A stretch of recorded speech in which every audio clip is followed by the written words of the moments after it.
ইতিমধ্যেই প্রকাশ করলেন নির্বাচন কমিশন। আমরা কথা বলবো, আমাদের সঙ্গে আজকে আছেন পিনাকি গঙ্গোপাধ্যায়। তিনি পেশায় লেখক, হিন্দুত্ববাদী মনোভাবাপন্ন এবং তিনি অবশ্যই গবেষক। নমস্কার আপনাকে কড়া খবরে। এই যে প্রথম দফার সাপ্লিমেন্টারি তালিকা বার করলো, সেখানে 29 লক্ষ প্রায় বিচারাধীন অবস্থায় ছিল, সেখান থেকে 136 জন যারা বৈধতা পেয়েছে এবং তারা প্রথম দফার যে নির্বাচন 23 তারিখ সেখানে তারা ভোট দিতে পারবে।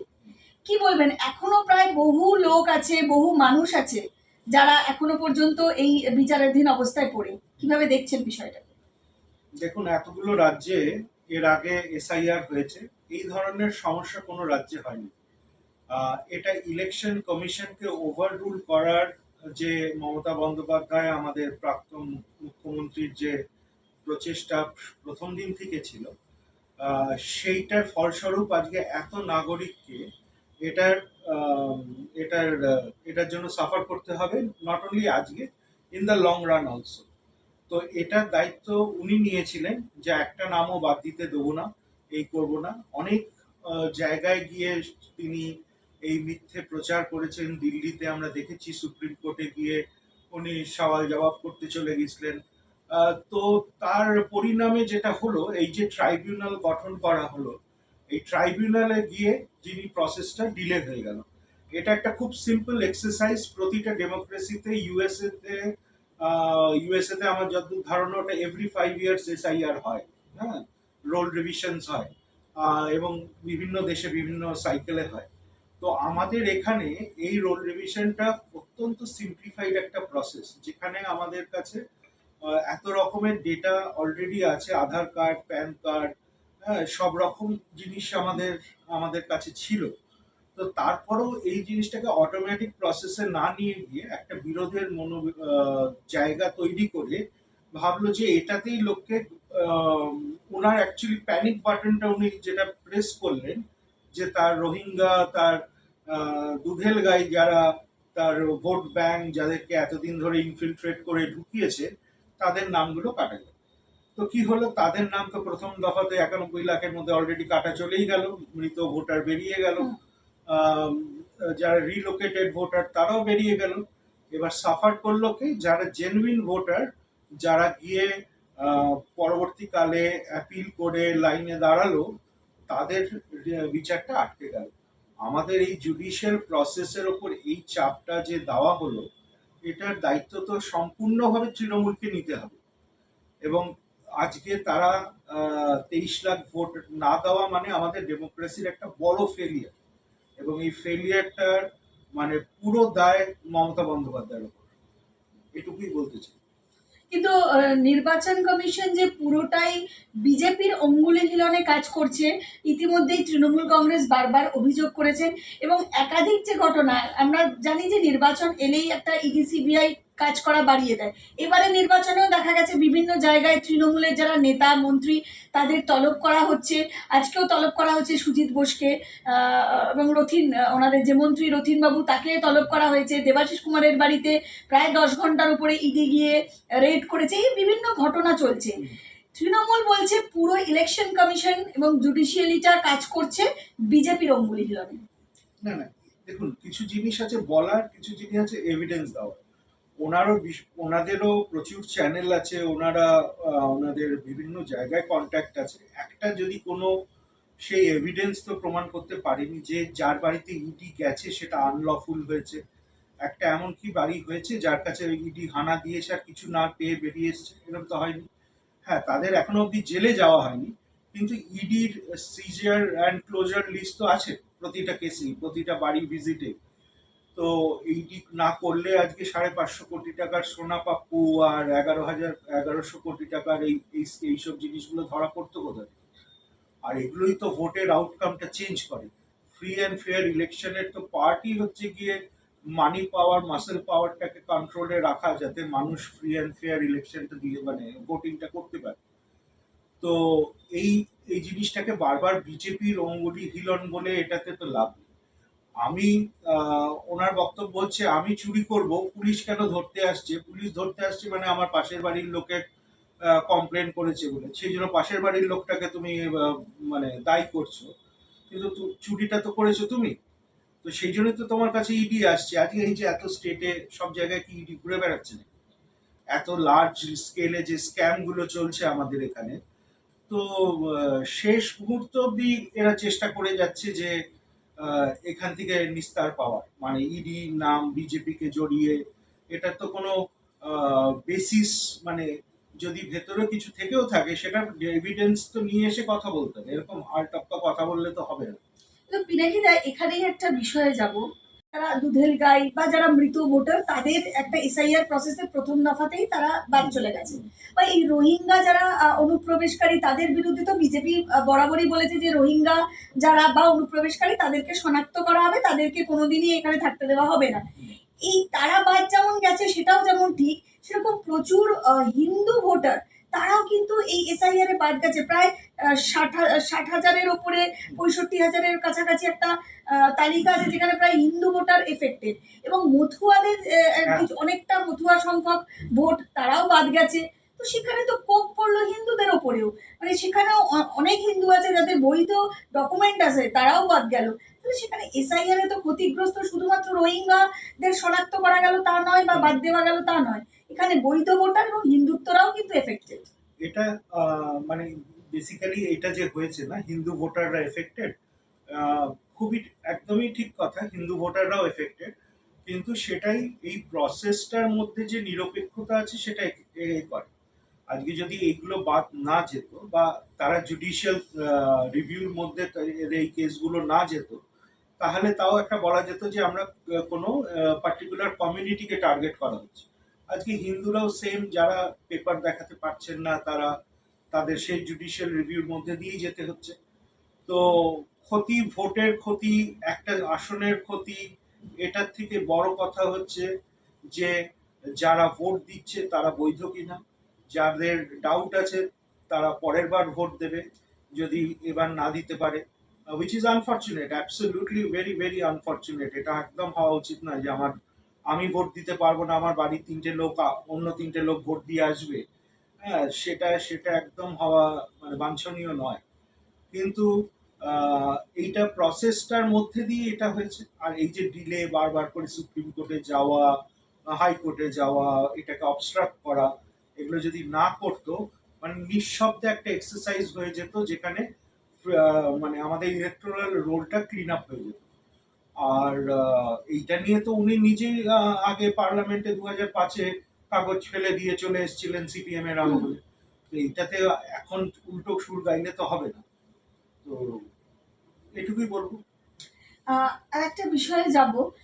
মুখ্যমন্ত্রী বারংবার বলছে যে ওনারা নির্বাচন কমিশনকে দিয়ে, সেন্ট্রাল ফোর্স পাঠিয়ে, বিভিন্নভাবে আহ, এখানে থেকে, মানে স্বরাষ্ট্রমন্ত্রী বলেছেন যে তিনি 15 দিন, মানে ভোটের আগে 15 দিন কলকাতায় থাকবেন, মানে পশ্চিমবাংলায় থাকবেন। এরা এইসব করে ভয় দেখিয়ে জেতার চেষ্টা করছে, কিন্তু বাংলার মানুষ এত বোকা নয়। বাংলার মানুষ তো বোকা নয়, বাংলার মানুষ বোকা নয় সেটা উনি ভালো বুঝে গেছেন। ও কারণ ওনার ওনার মিছিলে, ওনার সভাতে লোক হচ্ছে না। আজকে আইপ্যাক চলে যাওয়াতে ওনার সভাতে লোক আনার যে মেশিনারিটা সেটাই বন্ধ হয়ে গেছে। তো বাংলার মানুষ বোকা নয়, এবং সেইটা উনি বুঝেছেন, এবং সেটার ফল ভোটের বাক্সে এবার পড়বে। এবং আহ, পুরো প্রসেসটাই উনি বুঝতে পারছেন আগে থেকে। এগুলো তো মানে জাস্ট রিহার্সাল। সম্প্রতি তিনি বলেছেন যদি তৃণমূল থাকে তাহলে আবার দেখা হবে, মানে তাহলে কি খিলা তৃণমূল কোথায়? গুলশান কি কি কি বলেছে আমার মাথায় নেই এখন, যে কি খিলা গুলশান তো ফির মিলেঙ্গে না, এমন কিছু একটা বলেছে। মানে আর তিনিও যদি তার মানে কোথাও ভীত যে যদি তৃণমূল থাকে। এর আগে মমতা বন্দ্যোপাধ্যায়কে এই ধরনের কথা বলতে শোনা যায়নি। মমতা বন্দ্যোপাধ্যায় এতই সিজন পলিটিশিয়ান এবং এতই উনি নার্ভ বোঝেন, হ্যাঁ, সেই জন্য এইসব উনি এখন থেকে মানে আগে থেকেই বুঝতে পেরে গেছেন হাওয়া। তো সেটা, এবং তার বডি ল্যাঙ্গুয়েজে সেটা প্রকাশ পাচ্ছে। তার একদিকে সে সে ছাড়া এই দলটার মধ্যে কোনো স্টার ক্যাম্পেনার নেই। খুব আশ্চর্যভাবে আমি দেখছি এত সিনেমা আর্টিস্টে ভরা একটা দল, তারা কেউ ঘুরে ঘুরে বক্তৃতা করছে না। মহুয়া মৈত্রের মতন একজন দুর্ধর্ষ নেত্রী, যিনি সব ব্যাপারে কথা বলেন এবং ভুল বলেন, যত মানে ডেটা থেকে আরম্ভ করে ওনার প্রতিটা জিনিস ভুল। তো ওনারও কোনো বক্তব্য নেই, ক্যাম্পেইন নেই, উনি কোথায় আছেন, মেবি কৃষ্ণনগরে দায়িত্বে আছেন, কি করছেন জানি না। বাট কোনো কেউ ক্যাম্পেইনের যে একটা হাওয়া, যেটা বিজেপির তরফ থেকে একটা এফার্ট,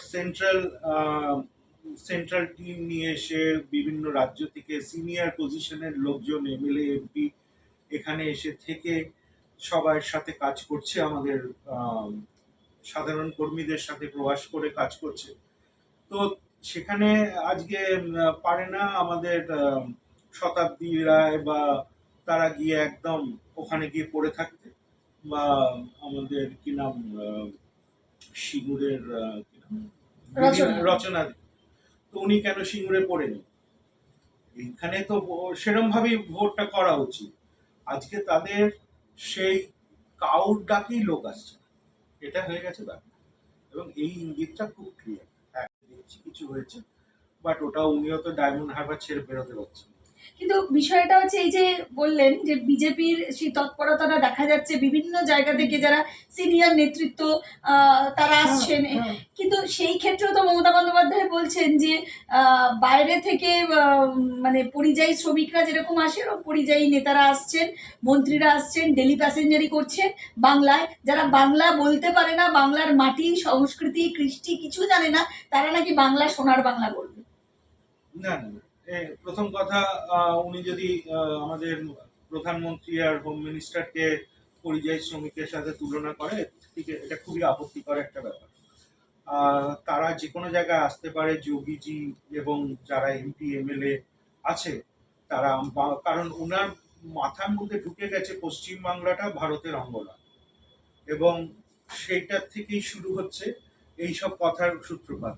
তো সেখানে তিনি যখন গিয়ে মেঘালয়তে ক্যাম্পেইন করছেন, তিনি যখন গিয়ে গোয়াতে কোল স্ক্যামের টাকা দিয়ে ওখানে ভোট লড়ছে, তো তখন কি? বা আসামে গিয়েছিল, তো তখন কি হয়েছে? তো তখন তো সেই কথা নিজের ক্ষেত্রে কাটেনি। আর এখন যেটা উনি এই যা বলছেন একটা নার্ভাসনেস থেকে বলছেন, এবং এর খুব কিছুদিনের মধ্যেই আপনি শুনতে পাবেন একটা কথা উনি বলবেন এই ফেজটা মিটে গেলে, যে এটা আমার শেষ ইলেকশন। আমাকে মানে তখন একটা পার্সোনাল অ্যাপিলের জায়গাটায় যাবে, ইমোশনালি কার্ড খেলবে বা ভায়োলেন্সের কার্ড খেলবে। তো এটা আমরা দেখতে পাবো জাস্ট 23 তারিখের ভোটটা মেটার পরেই জিনিসগুলো করবে। এবং আমাদের ডেরেক ওব্রায়ান যে 150 ঘন্টার যে টাইম লিমিটটা দিয়েছে, সেটা খুব ক্যালকুলেটেড ওয়েতে দিয়েছে। আপনি দেখবেন এই 150 ঘন্টার মধ্যে এমন একটা ঘটনা ঘটাবে যেটাতে বিজেপিকে ডাইরেক্টলি দায়ী করতে পারে, এবং ভোটের মেজাজটা, কারণ উনি জানেন যে ফেজ 1-এ উনি যতই লাফালাফি করুন না কেন, ওনার দল কিছুতেই ওখানে সিট সংখ্যা বাড়াতে পারবে না, ইনফ্যাক্ট ওনাদের অনেক কমে যাবে। তো কিন্তু ফেজ ওয়ানে যেখানে যেখানে নির্বাচন আছে, নর্থ বেঙ্গল বা মালদা, মুর্শিদাবাদ, এই বিস্তীর্ণ এই জায়গাগুলো তো অনেকটাই, এই যে দুধেল গাই বলছেন তাদের সংখ্যাই তো বেশি। তাদের সংখ্যা বেশি, কিন্তু সেটা 3টে ডিস্ট্রিক্টে বেশি। 3টে ডিস্ট্রিক্টে তাদের সংখ্যা বেশি, তারা মেজরিটি সেই সব ডিস্ট্রিক্টে। আর সেইখানে ওইগুলোতেও যেহেতু এই মুসলিম ফ্রন্ট, যেটা যদি এক শব্দে বলি, যে হুমায়ুন কবির থেকে আরম্ভ করে আইএসএফ এবং ওআইসি, এরা এরা মিলে যে সংখ্যক ভোট এনার থেকে সরিয়ে নেবে, সেই সব সিটগুলো টিএমসি থেকে সরে যাবে। তো ওইটা ওখানেও ওনার একটা সমস্যা তৈরি হয়ে গেছে, জঙ্গলমহল, মেদিনীপুর, এই পুরো এরিয়াটাতেও ওইখানটাতে কোনো ইম্প্যাক্ট নেই। আজকে এত দুঃশাসন আর এত ভায়োলেন্স ওইসব এরিয়াতে, সেই ঘাটালেও সেদিনকে কালকেই হয়েছিল, দাঁতনে। দাঁতনে। হ্যাঁ। তো এরপরে এখন মানুষকে তো কিছুতে তাকে বেঁধে রাখতে হবে না, কিন্তু সে ওই চাবিকাঠিটা এখনো হাতড়ে যাচ্ছে। আমার ধারণা কিছু একটা প্ল্যান আছে, something big will happen, but will have to wait and see after 23rd। একদম শেষ একটা প্রশ্ন করব, পার্লামেন্টে এই যে মহিলা সংরক্ষণ বিল যেটা পাস হলো না, এই বিষয়টাকে কিভাবে দেখছে? মানে এটার পরে কি বিজেপি কিছুটা ধাক্কা খেলো, কি মনে হয়? না না, এটা বিজেপির ধাক্কা খাওয়ার তো ছিল না। এটা এটা মহিলা আরক্ষণ বিলটা তো 2023-তে অলরেডি পাস হয়ে আছে। তখন তারা এটাকে ইমপ্লিমেন্ট করতে দেয়নি এই গ্রাউন্ডে যে এই যারা তখন ইউপির অখিলেশ যাদব আর মমতা বন্দ্যোপাধ্যায় তারা পুরোপুরি ওটার ইমপ্লিমেন্টেশনটা করতে দেয়নি, সেই জন্য ওটাকে ওই সেকশনটাতে অ্যাড করতে বাধ্য হয়েছিল যে এটাকে ডিলিমিটেশনের সাথে যুক্ত করা হোক, যাতে যদি সিট বাড়ে তার মধ্যে থেকে 30% মহিলাদের দিলে এদের যে কোর এমএলএ এমপি বেসটা সেটা প্রোটেক্টেড থাকবে। ঠিক আছে, যদি আমার 50% সিট বাড়ে, মানে 540টা যদি 830 হয়, তখন সেখান থেকে 30% বার করাটা অনেক সহজ হবে। তো সেই হিসেব করে এটাকে পেছানো হয়েছিল। এবং আমাদের অ্যাজ পার ম্যান্ডেট 2026-এ এটার 25 বছরের মেয়াদটা শেষ হয়ে যায়। আর এই ফ্রিজটা শুরু হয়েছিল ইন্দিরা গান্ধীর সময় 1976-এ, যখন কনস্টিটিউশন অ্যামেন্ডমেন্টটা করে। তো যেটা বক্তব্য হচ্ছে তারপরে 2001-এ ওটা ডিউ ছিল, সেটা তখনও ডেফার করা হলো, এবং 26-এ এখন ডিউ হয়েছে, এটাও ডেফার হলো। তো কারণ 26-এ হলে 2011-র সেন্সাসের ওপর এই ডিলিমিটেশনটা হতো এবং সেই বেসিসে উমেন্স সিট অ্যালোকেশনটাও হতো। আজকে সেটা না করে ওটা ডেফার করে দেওয়াতে কি হলো, 2026-এর যে সেন্সাসটা হবে সেটার বেসিসে 2027-এ আসবে। মানে এটা 1 বছর জিনিসটা পিছিয়ে গেল। পিছিয়ে যাওয়াতে যে যে রাজ্যগুলো ইম্প্যাক্টেড ছিল, তামিলনাড়ু এবং অন্যান্য সাদার্ন স্টেটসরা, তারা আরো অসুবিধায় পড়ে যাবে। কারণ এটা পপুলেশনের সাথে ডাইরেক্টলি লিঙ্ক। নর্থ ইন্ডিয়ার পপুলেশন মেনিফোল্ড বেড়ে গেছে, সাউথ ইন্ডিয়াটা কমেছে। তো এর পরে বার এবং তৃণমূলের এইটার মানে আপত্তি করার কোনো জায়গা ছিল না, কারণ এখানে আমাদের সিটের সংখ্যা বেড়ে যেত 42 to 62। 20-21টা সিট আমাদের এখানে বেড়ে যেত। তো আমাদের বাংলার কোনো নেট লস নেই এবং আমাদের জনসংখ্যাও যথেষ্টভাবে বেড়েছে। তো সেখানে প্রপোর্শনেট 50% ইনক্রিজ যদি হয় হতো, তাহলে বাংলার কোনো লোকসানও হতো না এবং মহিলারা তারা তাদের রিপ্রেজেন্টেশনটা পেত। As a women chief minister তার এই বিলটাকে টোটালি সাপোর্ট করা উচিত ছিল, কিন্তু শুধু পলিটিক্স এবং ইন্ডি ব্লকের সে নেত্রী হবে আগামী দিনে, সেই মানে মনের ইচ্ছেটাকে ওনার তো প্রধানমন্ত্রী হওয়ার একটা হ্যাঁ, ইচ্ছা আছে, সুপ্ত ইচ্ছা। সুপ্ত ছিল, এখন লুপ্ত হয়ে গেছে। তো তো কিন্তু ওইটাকে ছাড়তে পারছে না। না হলে এটা বেঙ্গলের জন্য খুব খারাপ যেটা হয়েছে। আমি কেরালার বা তামিলনাড়ুর স্টান্সটা আমি মানতে পারি, ওনাদের জনসংখ্যাটা কমেছে অ্যান্ড অল দ্যাট, কিন্তু বাংলার তো জনসংখ্যাও বেড়েছে। আমাদের এখানে ওমেন ভোটারকে কেন তার তার রাইটস দেওয়া, সে কাছে কি একবার উনি জাস্টিফাই করে আসুন তো ওনার দলের লোকজনকে কেন দেওয়া হলো না, দিয়ে মানে কেন ওখানে তারা এতে বলছে যে আমাদের percentage of female MPs are more than BJP, তাহলে তোমাদের এখানে 30% ইমপ্লিমেন্ট করতে কি সমস্যা ছিল? শুধুমাত্র রাজনীতি করতে হবে এবং বিরোধিতা করতে হবে। বিরোধিতা না, এইটার বিরোধিতাটা না করলে তার, দেখো বেঙ্গলে একটা অলিখিত ইন্ডি জোট চলছে। সেটা ক্যান্ডিডেটের স্ক্যানিং করলেই বোঝা যায় যে প্রতিটা এই সিপিএম, তৃণমূল এবং কংগ্রেস, এই তিনটের মধ্যে একটা আন্ডারস্ট্যান্ডিং আছে, যেখানে যে কোনো একটা পার্টি থেকে একটা স্ট্রং ক্যান্ডিডেট আর বাকি দুটো উইক। এই উইকরা হচ্ছে গিয়ে বিজেপির ভোটটা কাটার জন্য, আর যে কোনো একটা স্ট্রং ক্যান্ডিডেট সে জিতবে। কোনো জায়গায় হয়তো টিএমসি উইক ক্যান্ডিডেট দিয়েছে, সিপিএম জিতবে, বা সেটা খুবই হয়তো একাধটা হবে। বাট এই একটা আন্ডারস্ট্যান্ডিং এ ওরা ইন্ডিক জোটটা করছে, সেই জন্য আজকে রাহুল গান্ধীর এখানে আবির্ভাব নেই, বা সিপিএম এরও বিশাল কোনো কিন্তু যেটা সম্প্রতি যে খবরটা জানা গেছে, রাহুল গান্ধীর কলকাতার যে সভা করার কথা সেটার পারমিশন পাওয়া যায়নি, তাই মানে বাতিল হয়েছে। উনি বহরমপুর মুর্শিদাবাদে করেছেন। আচ্ছা, যাই হোক, আমি সেটা কলকাতাটা দেখছিলাম। তো এইখানে তাদের কোনো থ্রাস্ট নেই। থ্রাস্ট থাকলে আজকে অধীর চৌধুরীর এরকম ভাবে ট্রিটেড হতেন না, ওনার মতন একজন সিনিয়র পলিটিশিয়ান এবং মানুষের পাশে থাকা একজন পলিটিশিয়ান সেরকম ভাবে হতেন না। তো যেটা বলছিলাম যে এইখানে শুধু উনি ইন্ডিক জোটের প্রাইম মিনিস্টারিয়াল ফেস হবেন পরের ইলেকশনে, সেইটার জন্য লড়ছেন। কিন্তু মুশকিলটা হচ্ছে যেই বেঙ্গলটা হারবে, ওনার সেই লেভারেজ যেটা আগের বার ছিল সেটা চলে যাবে। তো তো তখন ওনার মানে ওই হিন্দিতে একটা খারাপ মানে মহাবরা আছে যে উনি কোথাকারই থাকেন না, এখানকারও থাকবেন না, ওখানকারও থাকবেন না। তো সেরকম মানে একটা না ঘরকা না ঘাটকা। হ্যাঁ মানে ওইটাই আর কি মানে বলতে চাইছিলাম না, বাট না ঘরকা না ঘাট। হ্যাঁ, ওটা আর কি কাকে মানে একটা হুম। প্রাণীকে নিয়ে বলে, তো সেই জন্য সেটা আমি বলতে চাইছিলাম। এবার একদম শেষ একটা প্রশ্নে যাব। এই যে ইলেকশন, অমিত শাহজি এবারে বলেছেন এবং বিজেপির একাধিক প্রথম সারির নেতারা যথেষ্ট কনফিডেন্স, তারা সরকার গঠন করে ফেলেছে এবং শ্রমিক ভট্টাচার্যের মুখে বারংবার শোনা গেছে যে তৃণমূল নেই, তৃণমূল চলে গেছে, বিজেপি এবার নতুন সরকার গড়বে এবং সোনার বাংলা উপহার দেবে। ঠিক কোন ইকুয়েশন থেকে দাঁড়িয়ে বিজেপির শীর্ষ নেতাদের এইরকম কনফিডেন্স লেভেল? কারণ আমরা প্রচুর নির্বাচন দেখেছি, সেখানেও শোনা গিয়েছিল ইসবার 200 পার, অনেক কিছু হয়েছিল, তারপরেও আমরা দেখেছি যে রেজাল্ট কি হয়েছে। এবং এর আগের নির্বাচনে আমরা দেখেছি, আগে যে দুটো ফেজ গেছে লোকসভা এবং বিধানসভা, সেখানে কিন্তু বিজেপির যে সিটগুলো কমেইছে, 18 থেকে সেটা নেমে 12 হয়েছে, 77 থেকে কমে প্রায় 62, বোধ হয় এখন 62 না 64 এরকম একটা হবে। তো সেখান থেকে দাঁড়িয়ে এবারে মানে তৃণমূল চলে গেছে, বিজেপি নেই, বিজেপি সরকার গড়বে, কোন ইকুয়েশন থেকে বলছে? মানে আপনারও একটা ইকুয়েশন আছে। হ্যাঁ, এটা এটা খুব সিম্পল একটা ইকুয়েশন আছে যে currently vote percentage difference between TMC and BJP is only 10%। আজকে 2011-তে বিজেপি 5% ছিল, পরেরটাতে 11%, 16-তে, তারপরে 38%, আর টিএমসি 48%।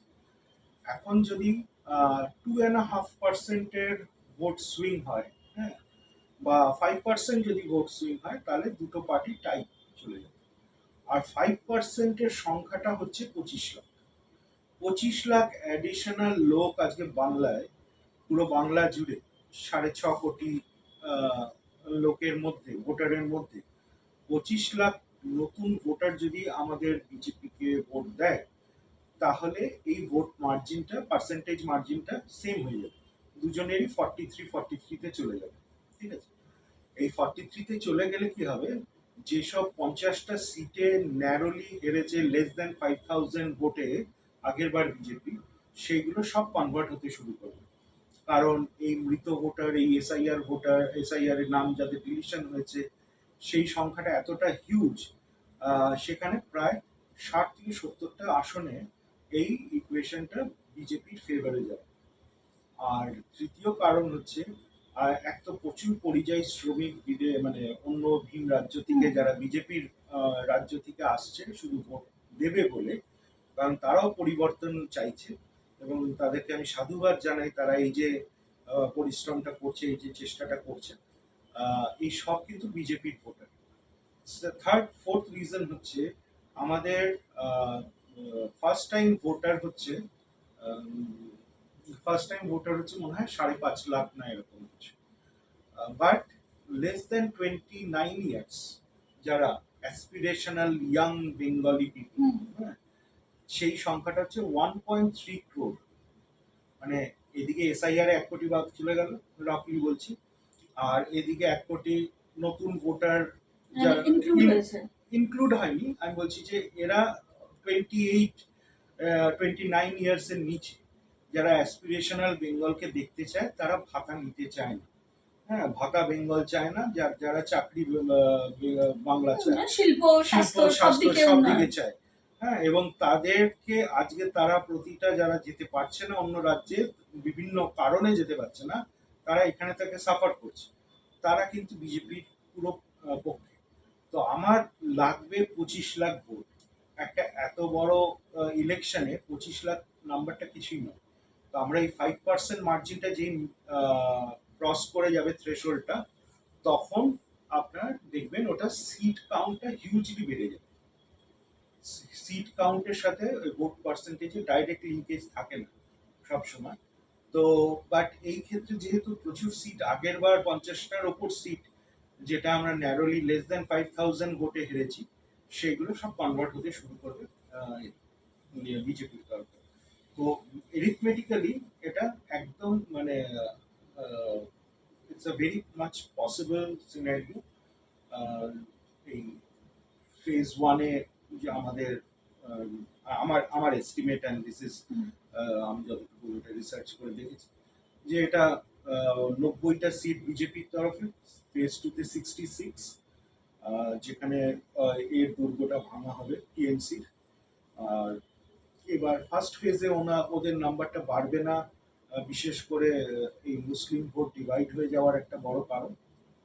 আর মুসলিম ভোটের মুসলিমদের যে সম্যক ধারণা হয়ে গেছে যে দিদি শুধু নামকে ওয়াস্তে অ্যাসিওরেন্স দিয়ে যাচ্ছে, তাদের অ্যাকচুয়াল কাজের কোনো কাজ করছে না।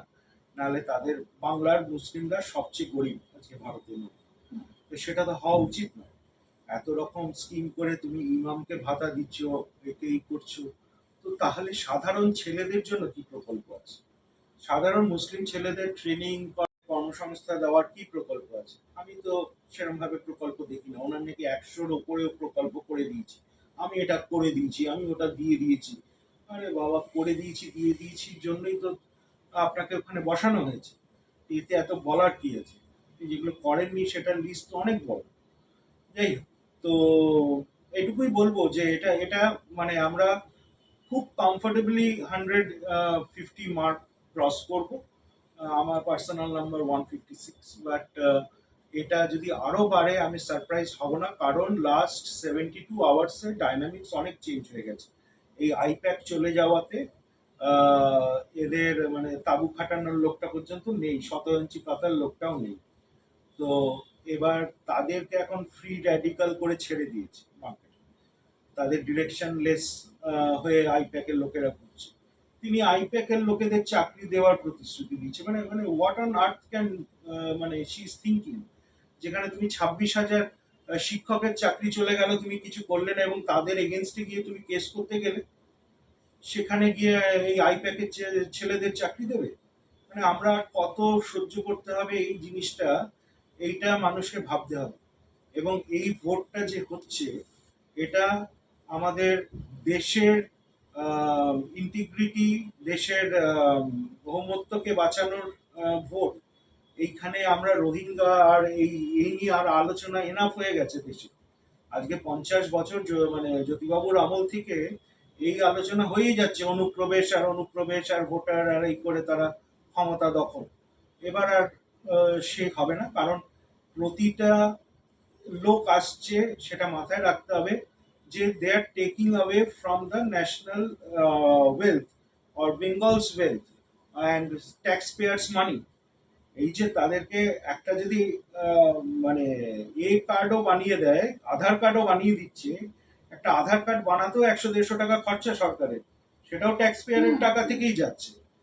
তো কেন আমরা এই খরচাটা মানে নেবো? মানে আমি যা সিম্পলেস্ট অফ এক্সাম্পল বলছি, তারপরে তো বাকি আছে, রেশন পাচ্ছে, এ পাচ্ছে, সব আছে। তো এইবার এটা আমাদের ধর্মের লড়াই, এবং মানুষের কাছে এই বার্তাটা যাওয়া খুব দরকার যে আপনারা যখন ভোট দিতে যাবেন, আপনি আপনার হিসেব অনুযায়ী যেটা ধর্ম সেই মতন আপনারা ভোট করবেন। এবং এই ভোটটার জন্য আগামী প্রজন্ম মনে রাখবে যে 2026 একটা ভোট হয়েছিল, যেটার আউটকামটা অনেকটাই অন্যরকম হয়েছে। আউটকামের ওপরে আমাদের ভবিষ্যৎ ডিপেন্ড করছে, বিশেষ করে হিন্দু সমাজের এবং আমাদের সনাতন ধর্মের অস্তিত্বের লড়াই এটা। তো সেটা মাথায় রেখে আমাদের ভোট করা উচিত সবাই। অসংখ্য ধন্যবাদ আপনাকে, আপনি এত ব্যস্ততার মধ্যে সময় দিলেন। অসংখ্য ধন্যবাদ দর্শক বন্ধুদের যারা এতক্ষণ অনুষ্ঠানটি শুনছিলেন। নমস্কার। নমস্কার।